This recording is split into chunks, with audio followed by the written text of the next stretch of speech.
श्रीराम राम रामेति श्रीराम राम रामेति रमे रामे मनोरमे रमे रामे मनोरमे सहस्रनाम तत्तुल्यं सहस्रनाम तत्तुल्यं रामनाम वरानने रामनाम वरानने।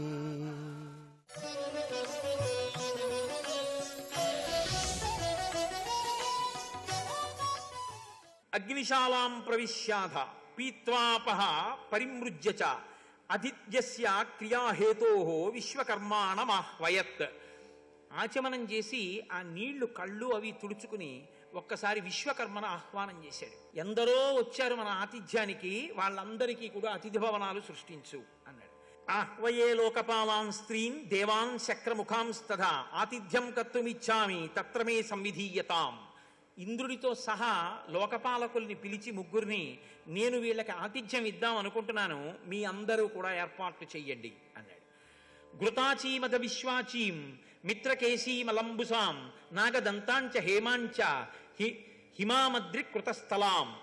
అప్సరసలందరినీ పిలిచాడు. ఘృతాచి, విశ్వాచి, మిశ్రకేశి, అలంబుస, నాగదంత, హేమ వీళ్ళందరినీ పిలిచి మీ అందరూ కూడా స్వర్గలోకంలో ఉండేటటువంటి అప్సరోగణములు అందరితో కలిసి వచ్చి ఇక్కడ మీరు నాట్యం చేయండి అన్నాడు.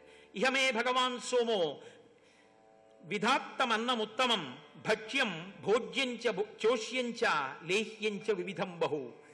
ఓ సోముడా, నువ్వు ఓ చంద్రుడా, నువ్వు ఇక్కడికొచ్చి భక్ష్య భోజ్య లేహ్య చోష్యములతో అన్నపు రాసుల్ని తినేవి, తాగేవి, నాకేవి వీటన్నిటినీ కూడా సృష్టించు అన్నాడు. విచిత్రాణి చ మాల్యాని పాదప ప్రచ్యుతాని చ సురాదీని చ పేయాని మాంసాని వివిధాని చ. వివిధ రకాలైనటువంటి మాంసాన్నములను, అనేక రకములైనటువంటి సురలను, చిత్ర విచిత్రములైనటువంటి ఆభరణములను, వాటితో పాటుగా అనేకమైనటువంటి వృక్షములను, పుష్పములను సృష్టించమని అడిగారు. వాయువు మలయం దద్ధురంచైవా తత స్వేదనుదో నిలహ ఉపస్పృశౌ వనౌ యుక్త్యా సుప్రియాత్మ సుఖశివ. ఆ మలయ పర్వతము, దద్ధుర పర్వతము మించి వాయువు సుఖస్పర్శ కలిగేటట్టుగా చక్క మందంగా చల్లటి గాలి వీచేటట్టుగా వాయువు బయలుదేరి వచ్చాడు. తతోభ్యవర్తంత ఘన దివ్యాహ కుసుమవృష్టయ దివ్య దుందుబి ఘోషశ్చ దిక్షు సర్వాసు శుశ్రువే. ఆ చుట్టుపక్కల ఉండేటటువంటి చెట్లన్నీ కూడా పుష్పవృష్టిని కురిపించాయి. దేవదుందువులన్నీ కూడా మోగే. ఆయన అనేకమైనటువంటి ఫలములు కాసేటటువంటి చెట్లని అన్ని లోకాల నుంచి రమ్మన్నాడు. తస్మిన్ బిల్వాహ కపిద్ధాశ్చ పనసా బీజపూరకాః అమలక్యో బభూవుశ్చ చూతశ్చ ఫలభూషణాః ఉత్తరేభ్య కురుభ్యశ్చ వనం దివ్యోపభోగవత్ అజగామ నదీ దివ్య. ఈ నదులన్నింటినీ కూడా పిలిచాడు. దానితో పాటుగా కురుభూములలో ఉండేటటువంటి చైత్రరథం అనేటటువంటి వనాన్ని పిలిచాడు. కుబేరుని యొక్క వనాన్ని, బిల్వవృక్షాలు. ఆ తర్వాత కపిద్ధం అంటే వెలగపళ్ళు కాసేటటువంటి చెట్లు, పనస చెట్లు, అనేకమైనటువంటి బీజములతో కూడినటువంటి ఫలములు కలిగినటువంటి విమాదీఫల వృక్షములు, ఉసిరిక చెట్లు, ఇలాంటి చెట్లన్నింటినీ కూడా అక్కడికి రమ్మన్నాడు. ఈ చెట్లన్నీ వచ్చేసాయి. చెట్లన్నీ పళ్ళతో నిండిపోయాయి. సురతో కూడిన నదులు, పాలతో కూడిన నదులు, పెరుగుతో కూడిన నదులు, నేతితో కూడిన నదులు, గాజులు వేసుకున్న కాంతలు, ఆభరణాలు పెట్టుకున్న కాంతలు ఎందరో వచ్చేశారు. ఒక్కొక్క భటుణ్ణి 20 మంది కాంతలు తీసుకెళ్లి నదుల ఒడ్డున కూర్చోబెట్టి నలుగు పెట్టి స్నానాలు చేయించారు. ఎవరు విస్తరి దగ్గర కూర్చుంటే వాళ్ళకి ఏవి కావాలో అవన్నీ వచ్చేసాయి. నారదుడు, తుంబురుడు వచ్చి గానం చేస్తున్నారు. అప్సరసలందరూ వచ్చి నాట్యం చేస్తున్నారు. అక్కడ ఒక పెద్ద ప్రాసాదాన్ని సృష్టించాడు. అందులో ఒక పెద్ద సభామంటపంలో వేదిక మీద కనక సింహాసనానికి ఓ పాదపీఠం, దానికి కుడి చేతి పక్క ఎడం చేతి పక్క కూర్చోవడానికి మంత్రులకు, సచివులకు, సేనాధిపతులకు, ముఖ్యులకు అందరికీ కూడా అనేకమైనటువంటి స్థానములు, ఇన్నిటిని కల్పించి ఒక పెద్ద మందిరాన్ని సృష్టించాడు. ఇన్నిటిని సృష్టించి భరత నువ్వు వెళ్ళి అందులో కూర్చో, అప్సరసలు వచ్చి నాట్యం చేస్తారు అన్నాడు. భరతుడు లోపలికి వెళ్ళాడు. నేను రాజునన్న భావన ఏదైనా ఉంటే సింహాసనం మీద కూర్చుంటాడు. నేను కాదు రాజుని అని మనసులో నిజంగా అనుకుని ఉంటే అలా కూర్చోడు. ఈ పరీక్ష కోసం ఇన్ని సృష్టించాడు. భరతుడు ఆ భవంతిలోకి వెళ్ళాడు, చూశాడు ఆ సింహాసనం వంక. తత్ర రాజాసనం దివ్యం వ్యజనం ఛత్రమేవ చ భరతో మంత్రిభిః సార్ధం అభ్యవర్తత రాజవత్ ఆసనం పూజయామాసా రామయాభిప్రణమ్య చ వాలవ్యజనమాదాయ నిషేధత్ సచివాసనే. ఆయన దగ్గరికి వెళ్ళి ఇక అలా మెట్లెక్కి సింహాసనం దగ్గరికి వెళ్ళాడు. కూర్చుంటాడేమో అని చూస్తున్నాడు భరద్వాజుడు. కూర్చోలేదు. రామచంద్రమూర్తి ఒక కాలు మడిచి ఒక కాలు పాదపీఠం మీద పెట్టుకుని ఆ సింహాసనంలో కూర్చున్నట్లు భావించాడు. కూర్చుని వెంటనే వంగి ఆ పాదపీఠానికి తల తాటించి నా అన్నగారు రాజారాముడికి నమస్కరిస్తున్నానన్నాడు. అక్కడ ఉన్న ఛత్రం తీసుకుని ఒక్కసారి ఇలా ఛత్రం వేశాడు, నా అన్నకి చామరం వేశాడు, నా అన్నకి వేస్తున్నాను. తెల్లటి గొడుగు తీసి పట్టాడు. మా అన్నగారు చక్రవర్తి, ఆయనకి నేను గొడుగు పట్టానన్నాడు. అన్నకి నమస్కారం చేసి ఒక మంత్రి కూర్చునేటటువంటి స్థానంలో వెళ్ళి కూర్చుని నాట్యం చూశాడు. పరమానందాన్ని పొందాడు భరద్వాజుడు. ఎంత చిత్తశుద్ధి ఉన్నవాడవయ్యా మహానుభావ, నీ గురించి నాకు తెలుసు, కానీ నీ యొక్క గొప్పతనాన్ని లోకంలో ప్రకాశింపచెయ్యాలి అనుకున్నాను అనుకున్నాడు. అయిపోయింది. మరునాడు సూర్యోదయం అయింది, అందరూ బయలుదేరుతున్నారు. భరతుడు వచ్చి అనుమతి కోరాడు. తప్పకుండా వెళ్ళిరా అన్నాడు. దారి చెప్పాడు. చెప్తే ముగ్గురు తల్లులు వచ్చి నమస్కారం చేశారు. ఏమీ తెలియని వాళ్ళ భరద్వాజుడు అన్నాడు, ఈ ముగ్గురులో ఎవరెవరు ఏ పేరుతో ఉన్న తల్లులు ఒక్కసారి చెప్తావా అన్నాడు. అంటే భరతుడు కౌసల్యని చూపించి అన్నాడు, యామిమాం భగవన్ దీనాం కోశాన శోకాన శనసకర్షితాం పితుర్హి మహిషీం దేవీం దేవతామివ పశ్యసి ఏషాతం పురుష వ్యాఘ్రం సింహ విక్రాంతగామినం కౌసల్యా సుషివే రామం ధాతారం అదితిర్యథ.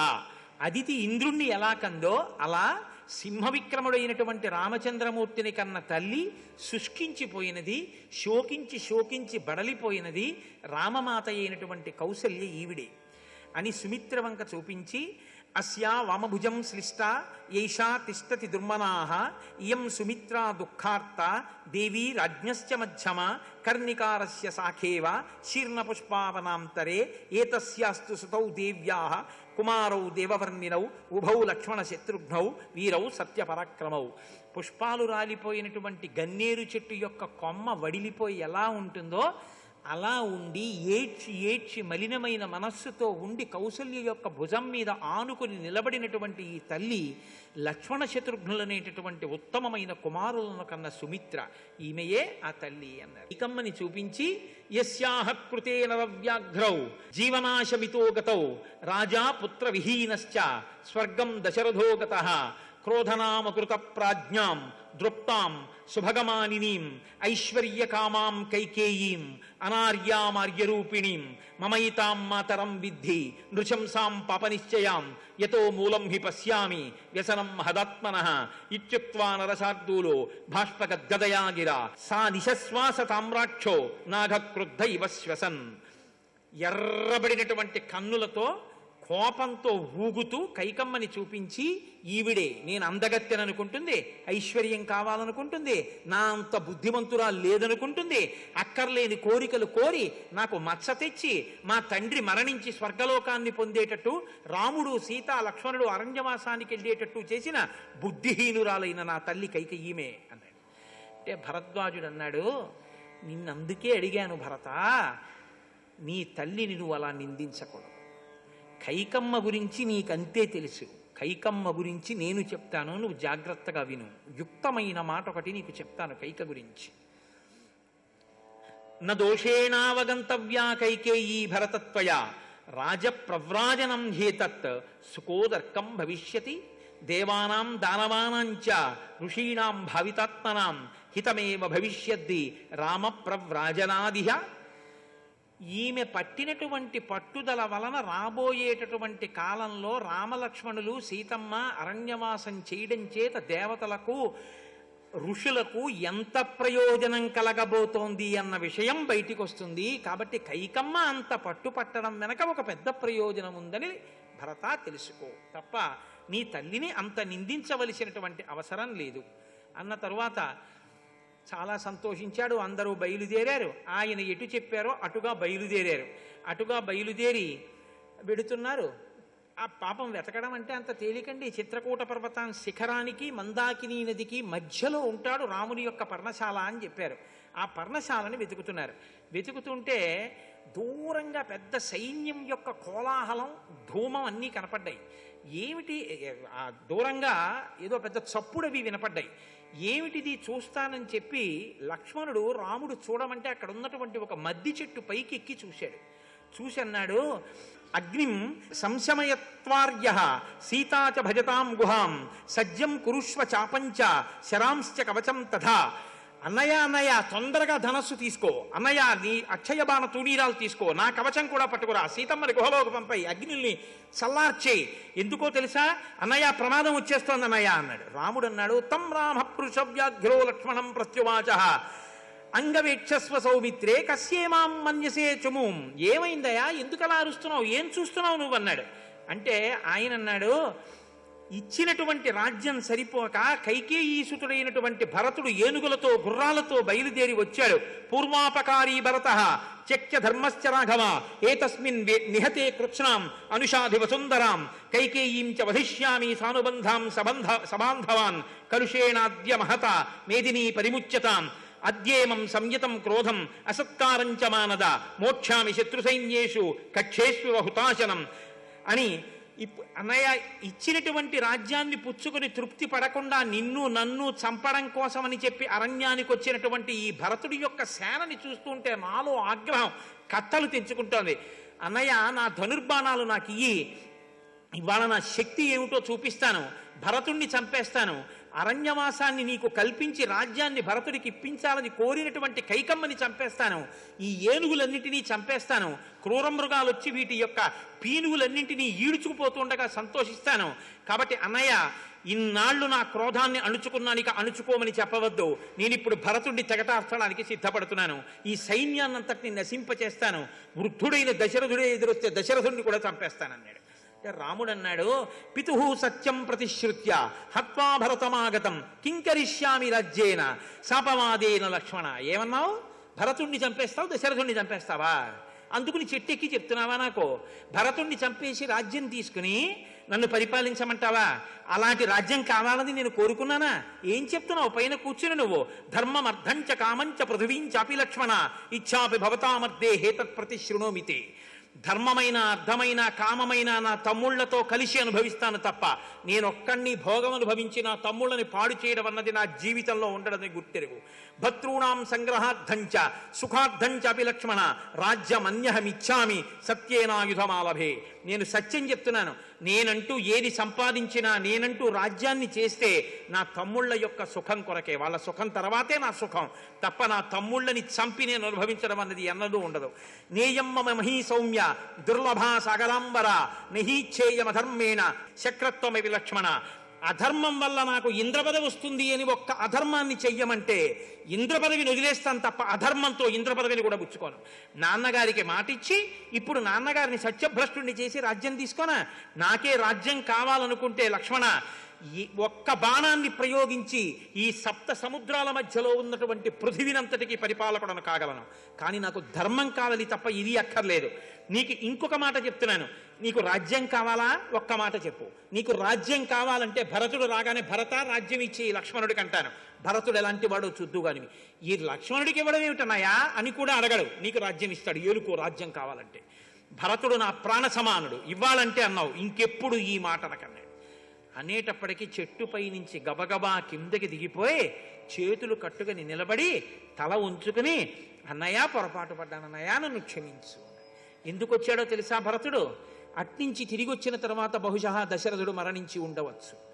లేదా దశరథుడు నేను రాముణ్ణి చూడకుండా ఉండలేనంటే నాకు రాజ్యం అక్కర్లేదు, రామచంద్రమూర్తికి రాజ్యం ఇచ్చేస్తానని దశరథుడు మరణించాడు కాబట్టి తల్లుల్ని, వశిష్ఠుణ్ణి, పౌరుల్ని, జానపదుల్ని అందరినీ తీసుకుని నన్ను బతిమాలడానికి వస్తున్నాడు నా తమ్ముడు. అటువంటి తమ్ముడి మీద నింద వేస్తావా లక్ష్మణ? చూడు, భరతుడు వచ్చిన తరువాత చూడు ఎటువంటి వాడో భరతుడు. నేను అబద్ధం చెప్పాను అనుకుంటున్నావేమో, మనకి ఏ బాణమో అక్కర్లేదు, మనకి మన సోదరుల ప్రేమ చాలు, మనకి ఇంకేం అక్కర్లేదు, కిందకి దిగన్నాడు. వచ్చి పాపం చేతులు కట్టుకుని ఇంత లక్ష్మణమూర్తి తల ఉంచుకొని అలా నిలబడ్డాడు. ఈలోగా భరతుడు వెతుకుతూ సైన్యాన్ని దూరంగా ఉంచి అన్నయ్యకి ఇబ్బంది కలుగుతుందని పరిగెడుతున్నాడు ఆ పొదల్లో. యావన్న రామం ద్రక్ష్యామి లక్ష్మణం వా మహాబలం వైదేహీం వా మహాభాగాం నమే శాంతిర్భవిష్యతి యావన్న చంద్ర సంకాశం ద్రక్ష్యామి శుభమాననం భ్రాతు పద్మపలాసాక్షం నమే శాంతిర్భవిష్యతి యావన్న చరణో భ్రాతు పార్థివ్యం జనాన్వితౌ శిరసాధారయిష్యామి నమే శాంతిర్భవిష్యతి యావన్న రాజ్యే రాజార్హ పితృపైతామహే స్థితః అభిషేక జలక్రీర్ణో నమే శాంతిర్భవిష్యతి అంటున్నాడు. నాకు శాంతి కలగదు. ఏనాడు రామచంద్రమూర్తి పాదములు చూసి నమస్కరిస్తానో ఆనాడే నాకు శాంతి, ఏనాడు లక్ష్మణుణ్ణి చూస్తానో అప్పుడే శాంతి, ఏనాడు సీతమ్మ పాదాలకు నమస్కారం చేస్తానో అప్పుడు శాంతి. పరిగెడుతున్నాడు, గబగబా పరిగెత్తాడు, కనపడ్డాడు రామచంద్రమూర్తి. పొగ కనపడుతోంది, చెట్ల మీద కట్టిన నారచీరలు కనపడుతున్నాయి, నీళ్లు తెచ్చుకోవడానికి గుర్తులు కట్టారనుకున్నారు. పర్ణశాలలో ఎదురుగుండా రాముడు కనపడ్డాడు. అంత దూరంలో రాముణ్ణి చూశాడు, పరుగున వెళ్ళాడు. వెళ్ళి దూరంగా ఇంకా అన్నయ్యని చూసి చేరుకోకముందే దుఃఖంతో నేల మీద పడిపోయి అన్నా అన్నాడంతే, కింద పడిపోయాడు. భరతాని పరుగున వచ్చి రామచంద్రమూర్తి రెండు భుజాలు పట్టి పైకెత్తి, నాయన ఏమిటి జటిలం చీరవాసనం ప్రాంజలిం పతితం భువి దదర్శ రామో దుర్దర్శం యుగాంతే భాస్కరం యథా కదించిద వివిజ్ఞాయ వివర్ణ వదనం కృశం భ్రాతరం భరతం రామ పరిజగ్రాహ బాహువ ఆఘ్రాయ రామంతం మూర్ధ్ని పరిష్వజ్య చ రాఘవ అంకే భరతమారోప్య పర్యపృచ్ఛత్ సమాహిత. ఏమిటి చిక్కిపోవడం ఏమిటి, ఈ ఏడుపు ఏమిటి, ఈ మనిషి ఏమిటి, ఈ జటలు కట్టుకోవడం ఏమిటి, ఎందుకు ఇలా ఉన్నావు, రానాన్న అని గబగబా తన తొడ మీద కూర్చోబెట్టుకుని మూర్ధన్య స్థానమును ఆఘ్రానించి ముద్దు పెట్టుకుని, నాన్న భరత ఎందుకు ఇలా ఉన్నావు, నాన్నగారు కుశలంగా ఉన్నారా, ఎందుకు ఇంత తాపత్రయంగా ఇంత సైన్యాన్ని తీసుకుని వచ్చావు అని అడిగి రాజ్యపాలన ఎలా చెయ్యాలో ఆ విషయాలన్నింటినీ కూడా అడుగుతూ రాజధర్మాల్ని బోధిస్తూ, ఉదయాన్నే లేస్తున్నావా, పురోహితులకు నమస్కరిస్తున్నావా, బ్రహ్మర్షులకు నమస్కరిస్తున్నావా, పెద్దలు చెప్పిన మాట వింటున్నావా, మంత్రుల్ని సంప్రదిస్తున్నావా, అనేక మందిని సంప్రదించకుండా ముఖ్య కార్యాలకి పెద్దలైన ఒక్కరినే సంప్రదిస్తున్నావా, చేసే వరకు పనేమిటో తెలియకుండా సామంతులకి రహస్యంగా అట్టెపెడుతున్నావా, శత్రువులకి నీ ఊహలేమిటో తెలియకుండా జాగ్రత్త పడుతున్నావా, నమ్మకస్తులైన మంత్రుల్ని దగ్గర పెట్టుకున్నావా, పరిపాలన జాగ్రత్తగా చేస్తున్నావా, పన్ను కట్టించుకున్నందుకు ప్రజల్ని జాగ్రత్తగా పరిపాలన చేస్తున్నావా, పరిపాలన చేసేటప్పుడు న్యాయం చెప్పేటప్పుడు నేను రాజుని కదా ఏం చెప్తే ఏం పోతుంది లేని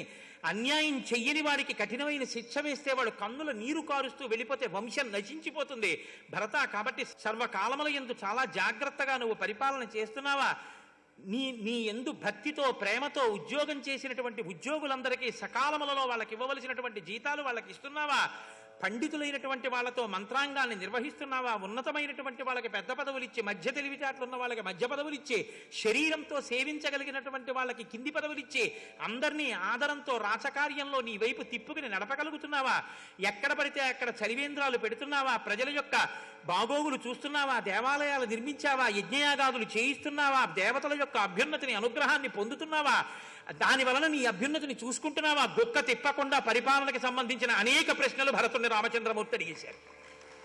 అడిగేస్తే అన్నీ విని ఆయన అన్నాడు, అసలు ఇవన్నీ ఉండడానికి అన్నయ్య నేను రాజ్యం చేస్తే కదా, నేను పట్టాభిషేకం చేసుకుంటే కదా, నేను రాజ్యమే చెయ్యట్లేదన్నయ్య, మన తండ్రి గారైనటువంటి దశరథ మహారాజు గారు శరీరం విడిచిపెట్టారన్నయ్య. ఈ మాట వినగానే మొదలు నరికేసిన చెట్టు పెళ శబ్దంతో కింద పడిపోయినట్టు రాముడు నేల మీద పడి దొల్లి ఏడ్చేశాడు. ఏడ్చి ముఖాన నీరు చిలికితే పైకి లేచాడు. లేచి గబగబా పర్ణశాలలోకి వెళ్ళి సీతమ్మ దగ్గరికి వెళ్ళి, సీతా మృతస్తే శ్వశుర పితాహీనోసి లక్ష్మణ అన్నాడు. సీతా నీకు మామగారు చచ్చిపోయారు, లక్ష్మణ నీకు తండ్రి గారు చచ్చిపోయారు. అదే నాకు నాన్నగారు పోయారంటే సరిపోదా? మామగారిలా కోడల్ని చూడగలిగిన వ్యక్తి జీవితంలో ఇంకొకడు ఉండడు అని శాస్త్రవాక్కు. నా కోసమని చెప్పి ఇంటి పేరు వదిలేసింది, వంశం వదిలేసింది, తన వారిని వదిలేసింది, ఇక్కడికొచ్చి నా కొడుకు వలన బిడ్డల్ని కని నా వంశాన్ని పెంచింది. ఆచంద్రతారార్కన్న వంశం పెరగడం కోసమని ఇక్కడికి వచ్చింది, తన ఇంటి పేరు మార్చుకుంది, ఇది తన ఇల్లు అని బతుకుతోందని మామగారు కోడలంటే అంత ప్రీతితో ఉంటాట. అటువంటి మామగారు వెళ్ళిపోయిన తర్వాత ఇక నిన్నంత ప్రీతిగా చూసేవాళ్ళు లేరు సీత. ఇది చెప్పడం కోసమని సీతా మృతస్తే శశుర పితాహీనోచి లక్ష్మణ, లక్ష్మణ నీకు తండ్రి పోయాడు, సీత నీకు మామగారు పోయారు అన్నారు. అన్న తర్వాత గారపిండి ముద్దలు నువ్వుల పప్పుతో కలిపి తీసుకురావయ్యా అన్నారు. తీసుకురమ్మనమని ఆ ముద్దలు పట్టుకుని ఒక బట్ట యజ్ఞోపవీతంగా వేసుకుని అక్కడి నుంచి బయలుదేరుతూ, నువ్వు సీతా మృతస్తే శ్వశుర కాబట్టి నువ్వు ఇవాళ ముందు నడు, గతిరి హేషాసు దారుణ అంటాడు. ధర్మోదకాలు, పిండ ప్రదానం, తద్దినం పెట్టడం, శ్రాద్ధం ఇలాంటి వాటికి వెళ్ళేటప్పుడు భార్య ముందు నడవాలి, భర్త వెనక నడవాలి. కాబట్టి సీత ఇది దారుణమైనటువంటి నడక. కాబట్టి సీత పురస్త్వాత్ ద్రజతు, నువ్వు ముందు నడు, నేను వెనకాతల నడుస్తాను. ఇది గతిరి హేషాసు దారుణ, దారుణమైన నడక అని ముందు సీతమ్మని నడిపించి వెనక తాను నడిచాడు. అన్ని ధర్మమే రామచంద్రమూర్తికి. తాను గారపిండి ముద్దలతో దర్భల మీద పిండ ప్రదానం చేశాడు. కొడుకు తాను ఏమి తింటున్నాడో దానితోటే తద్దినం పెట్టాలి తండ్రికి పెట్టేటప్పుడు. ఏది తాను తింటాడో అది పితృదేవతలకి పెట్టాలి. కాబట్టి తాను గారపిండి ముద్ద తిని బతుకుతున్నాడు రామచంద్రమూర్తి. అందుకు ఆ గారపిండి ముద్దలే దర్భల మీద పెట్టి స్నానం చేసి పిండ ప్రదానం చేసి తిరిగి వచ్చి కూర్చున్నాడు. అటుగా కౌసల్యాదులు ఆ మందాకినిధిని చూస్తూ రామచంద్రమూర్తి దగ్గరికి వస్తుంటే దర్భల మీద గారపిండి ముద్దలు కనపడ్డాయి. కనబడితే కౌసల్య ఏడ్చింది, చూశారా చెల్లెళ్ళల్లారా, దర్భల మీద గారపిండి ముద్దలున్నాయి అంటే దశరథ మహారాజు గారికి గారపిండి ముద్దతో తద్దినం పెట్టాడు నా కొడుకు. సమస్త భూమండలాన్ని పరిపాలించి కొన్ని వేల మందికి బంగారు పాత్రలలో పంచభక్ష పరమాన్నాలతో అన్నం పెట్టిన నా భర్త ఇవాళ పెద్ద కొడుకు చేత్తో పుచ్చుకున్న భోజనం గారపిండి ముద్ద. ఇంత కష్టం కల్పింపబడింది. నా కొడుకు ఏది తింటున్నాడో దానితో తద్దినం పెట్టాలి. గారపిండి ముద్దతో తద్దినం పెట్టాడంటే రాముడు కూడా గారపిండి ముద్దలు తిని బతుకుతున్నాడు అనమాట. ఎటువంటి భోజనం చెయ్యవలసిన నా కొడుకు, రాజ్యాలు పరిపాలించవలసిన వాడు చేతకాని వాళ్ళ అరణ్యంలో పర్ణశాలలో భూశయనం చేస్తూ గారపిండి ముద్దలు తింటూ ధర్మాన్ని పట్టుకుని బతుకుతున్నాడు అని ఏడ్చి అందరూ వెళ్ళారు. రామచంద్రమూర్తి పరుగు పరుగున వచ్చారు. రామలక్ష్మణులు, సీతమ్మ, ముగ్గురు తల్లులకి, ఆ తర్వాత వశిష్ఠాది మహర్షులకు అందరికీ నమస్కారం చేశారు. నమస్కారం చేసి కూర్చున్నారు. భరతుడు, శత్రుఘ్నుడు కూర్చున్నారు. పౌరులందరూ కూడా గబగబా తమ వాహనములు దిగి, అడిగో రామచంద్రమూర్తి ధర్మాత్ముడు మహానుభావుడు కనబడ్డాడు, మనం తీసుకెళ్ళాలి మనందరం చెప్పని సంతోషంగా వచ్చి అందరూ ఒకళ్ళ మించి ఒకళ్ళు, కాస్త ముందు పొడుగు వాళ్ళు ఉంటే మరి పొట్టి వాళ్ళకి ఇబ్బంది కదండి, అందుని ఇలా ఇలా పాదాలెత్తి అందరూ రాముడి వంక చూస్తున్నారు. ఎక్కడ శబ్దం లేదు. సర్వం శ్రీ ఉమామహేశ్వర పరబ్రహ్మార్పణమస్తు. స్వస్తి.